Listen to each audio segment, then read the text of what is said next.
Hi, Professor Crow here. Just thought I'd check in with you and see how our adventures in Access are going. So I thought today I would record a Simnet skill review project for you to review, you can work along with, or just use it for your studying habits. So let's go get our project. So I'm going to open our Chrome browser and we're going to go to Simnet.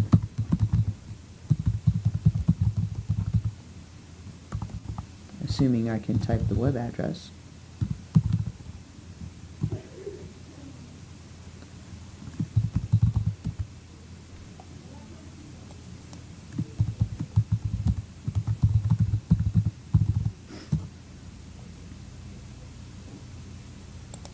Obviously when we log in, my Simnet looks different than yours, so I'm going to kick over to the student version and find a class. But it doesn't matter, we don't need to find the class. All we're going to do here is go to the library and choose our Access textbook and choose Access and Chapter 1. Now you'll notice that here's a list of tasks. While I create a big lesson for you to do, you can always come here and do these tasks and remind yourself of things that you have done or need to do. But if you want to practice a project, we can do that too, because down here at the end we have the concepts review that you should be doing and practicing with, and then we have the skill reviews. And so we're going to do skill review 1-1, but I need to get the data files. So if I scroll back up to the resources group here, and again, mine looks a little bit different than yours, but you'll see the project data files. So, project data files. I can unzip it, and then, depending upon how you like to deal with your computer and what you want to do, how you would extract it. But for me, what I do is I'll double click it open, and then I will grab, I'm just going to do skill review 1-1, so, and then I will grab it and drag it over here, and now it should be on my desktop. Let's see, oh, there it is. I also, so going back to Simnet, so now I need to get to my instructions. So go back here on the browse side, go down to skill review 1-1, and here are the instructions. Now you can download these instructions to your computer as well if you want to, by clicking, and then you can, or you can just work on them live. So a couple of different ways, with what you might want to do. So if you're working on it live and not having a printed copy, what you probably should get used to is excuse me, is going and using your screen, right? So some people like to set up their screen half and half, sideways, and they'll work like this with the instructions, and then they'll put their database over here. So let me go ahead and get my database here for a second. It's my database. Now remember, my database doesn't really live here yet if I haven't done a file save as. But because of the way that I drug it over, it's probably okay. But just in case, we're going to say enable content, file, save as, put it on my desktop. So now it wants to go to my documents, but we're going to keep it on the desktop. Say open and save. So yeah, I'll go ahead and replace it. So it was already there. Now you notice I have resized my window for the other piece of it. I could do the same thing here and make it tall, make it skinny, and then drag it over here. So now what I essentially have is two work areas. That is probably one smart way of doing this.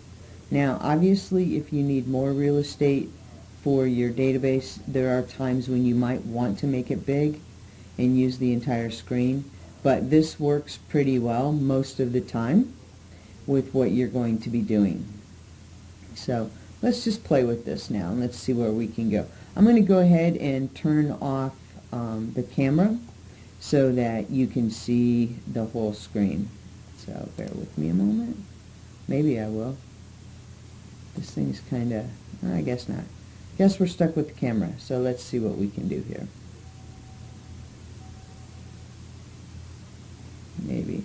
Yeah, that's my mic. Alright. So, what we have here, I think what we'll do is this. I'm going to minimize my instructions because I have them printed. So you can work alongside with them. Or actually what I'll do, let's just swap our areas. That might work even easier. So we can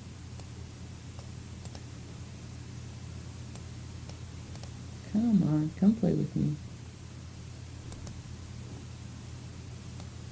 There we go. No.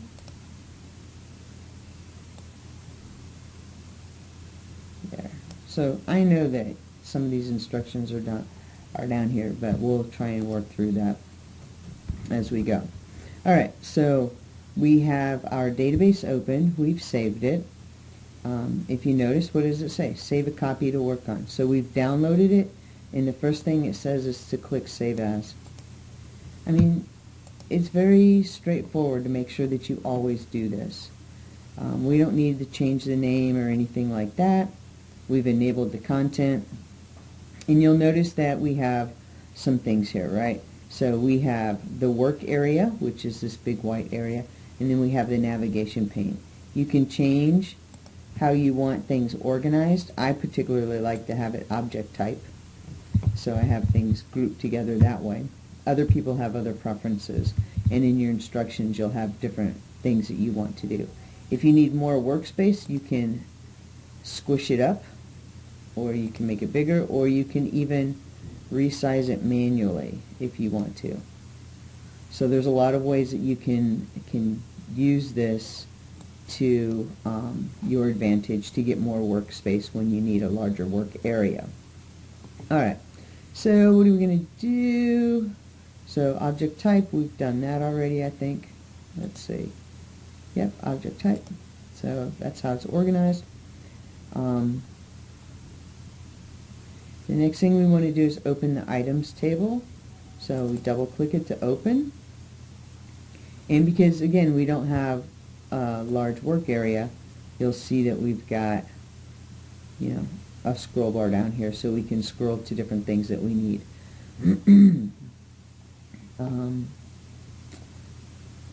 So you see the view, the data sheet view, right down here, data sheet view tells you where you're at. If you want to switch to design view, you can click the button right down here, or you can come up here to design view, just click it and it'll swap it to design view, or you can hit the drop down. So a lot of different ways that you can navigate with that. Remember, field names are the column names. They're the things here at the top. Let's go over to design view. Our field names here. The data type. You notice we have some descriptions here, and then down here in the bottom section is the field properties. To get down here quickly, you can do F6 if you need to. What else do we have here?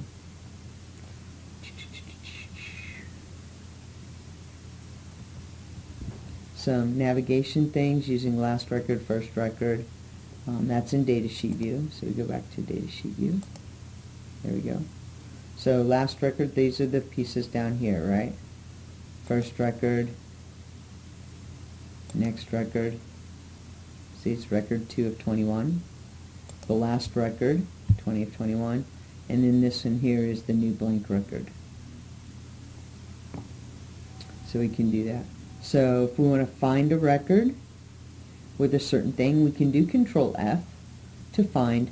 But if we're in the field that we want to use, we can also use the little search bar that's down here, which can be helpful. So what do we want to do here? Find the current record box. So down here, that's this current record box. And it tells us, so we can click it and we can type the number 5 in here. And when we click the number 5 and enter, it brings us to the 5th record, what we have.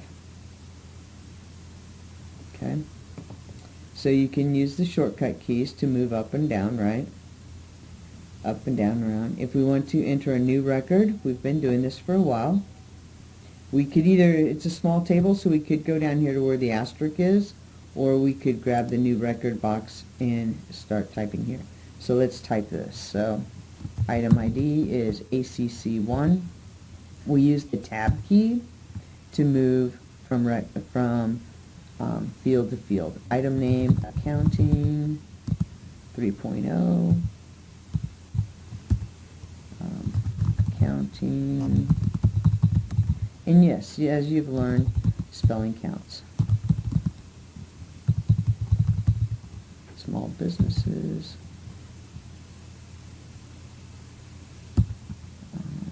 You notice this is a drop-down box?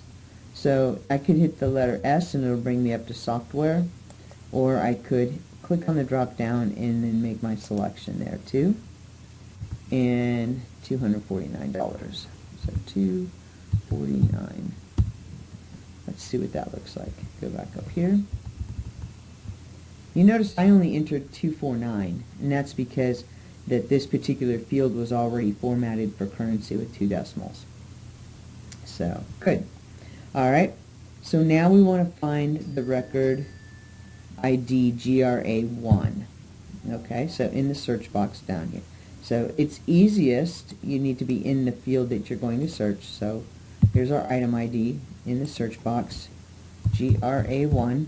You notice I didn't make it uppercase, and it found my record for me. So we're going to edit the item name. So we click in here, and we're going to say Graphics Studio 10.2. So space 10.2.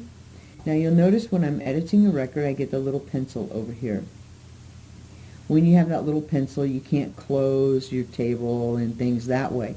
So you always want to make sure that you get out of editing mode by using an up arrow, down arrow, things like that, and that will help you.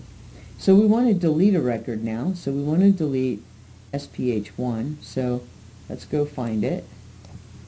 SPH, oh, there it is. And we want to delete it.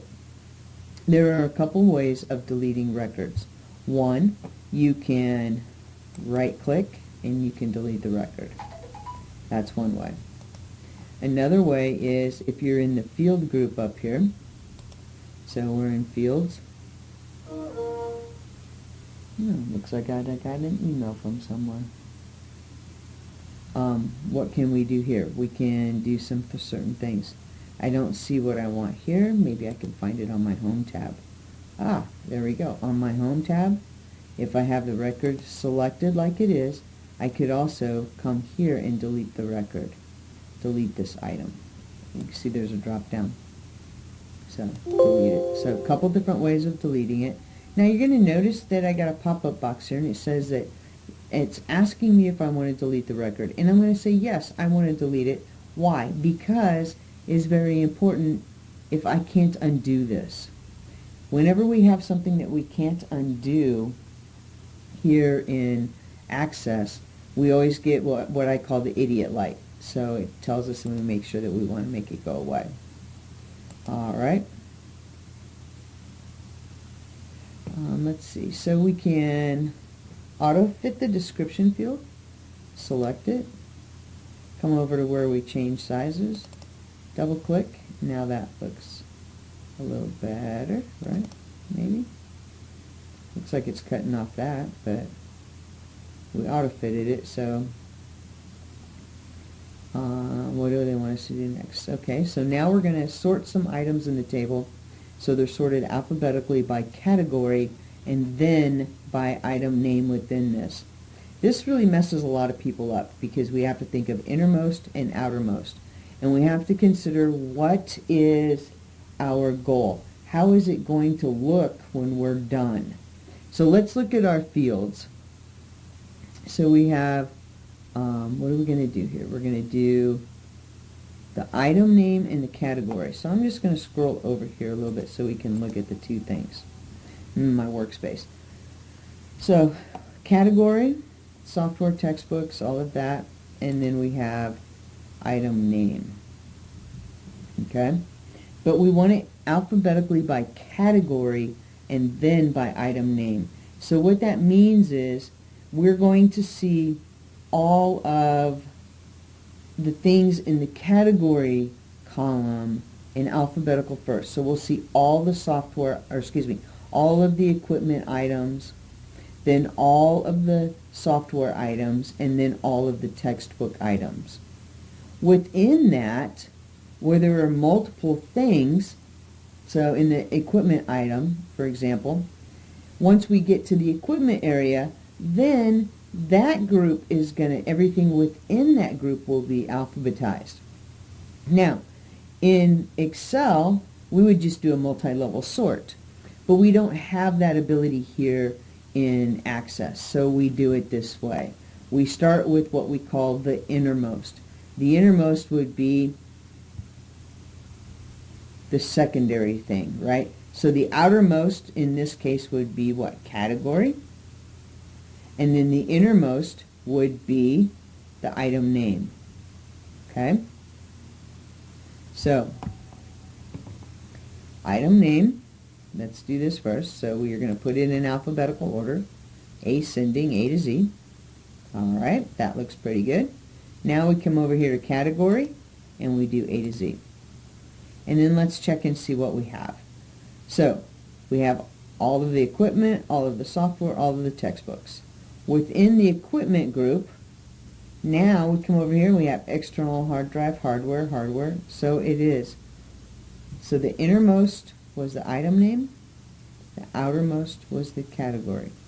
So you just have to kind of look and see what we're doing. Okay? Now, when we're ready to save our table, we can do it many ways. We can right-click here on the tab and say Save. We could close it, and it'll ask us if we wanted to save. Or we can go up here on the top to this quick access bar, we can save it. Or we can do Control S. So we have a lot of different ways that we can do this. So what they want us to do here is they want us to use the quick access, which is up here, save. Alright. Now, we can close our table with the small x here. Close the items table. Now, one thing that I want to remind you of is that when we're working in Access, we should only ever have one thing open in this work area at a time. And the reason for that is because of how things are interrelated. And as they're interrelated, what happens? Well, if something is already open, then it's in use. And that can create a problem or an error for you later on as we go. All right. So now, what do we want to do? So close the items table. We've done that. Now they want us to rename the items form. Because we have this listed in types of objects, we know that the items form is right here underneath the items group. So all we have to do here is right-click it, go to rename, and now we can rename it. And we're going to type enter items. It's kind of a weird name for a form, but what they're going to do is they would use this form to enter new records, because sometimes people get a little squirrely or confused with doing the datasheet view for entering records. Alright, so now let's try and enter a new record in our form. So we're going to, the new form we have, enter items, we're going to open it up. And you'll notice it has all of the columns, and they're just arranged in a nice, pleasing way to make it easy. So how do we do this? So we're going to look at the bottom. So here's our navigation stuff.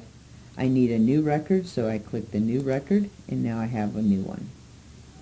So just like before, tab, use our tab key to get to the next item.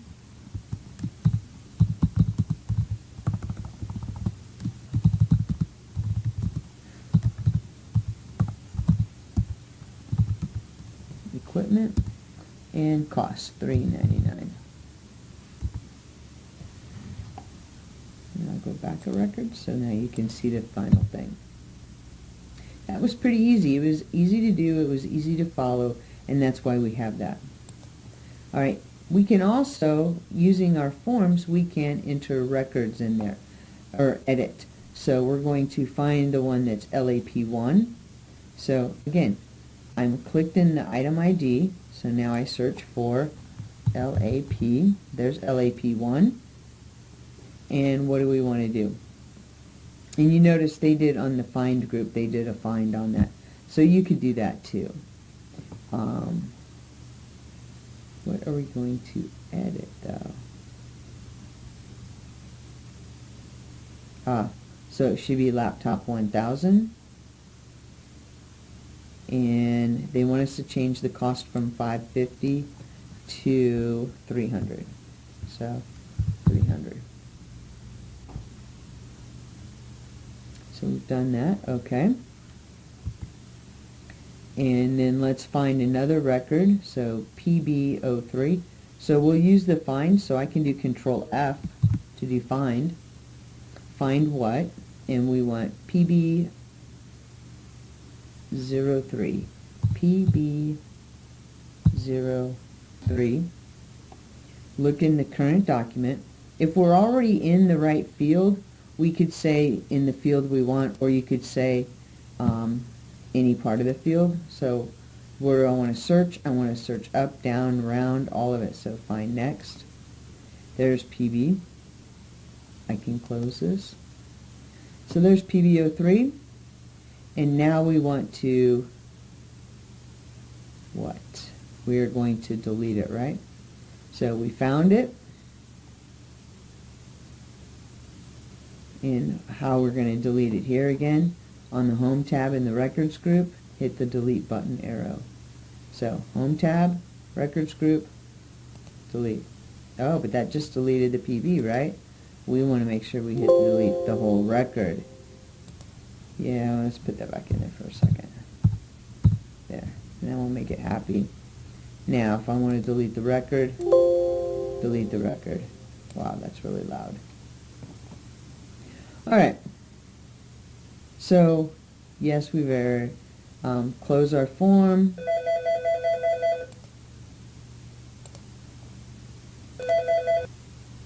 Alright, continuing on. My goodness, this is crazy, right? Alright, so we closed up our form. You never know what's going to happen. Let's go to the items table again. There's our items table. And you'll notice tab 1 is there. Where is it? Right here. Tablet, high-res tablet. And what do we have? So we could click the last record. Go to the last record. There it is. Close it. Now we're going to look at our relationships. Alright, we're almost done. So relationships are how we do our queries, because each table has to be related to others for us to do that. So, database tools, relationships. You notice there's a little scroll button here. I can make it long. I can make this bigger so I can look at everything. So we have that. But maybe not all the relationships are shown here. So we can do all relationships, and then another table comes in. So now we just want us to close it, save it. That was easy, right? So when we're done using our databases, there are certain things that we need to do. Do I need to do a file save as if I'm making a backup copy? Yes. Do I need to do a file save as to close my database? No. And that's because our database is saved at the beginning when we do that initial file save as. So all I really need to do when I'm done working is compact and repair. We can do that two places. Make sure everything is closed. Go to Database Tools and Compact and Repair. A second place that you can do that is the Backstage or the File, and you can do Compact and Repair. All that does is squish everything up so that it's in a happy, smaller place, right? It's like going from a 2-bedroom apartment to a 1-bedroom apartment because you don't need the space and you don't want to pay for it. When you're done with it, you simply close your database and you're done. So, thank you very much. I hope that this has been informative for you.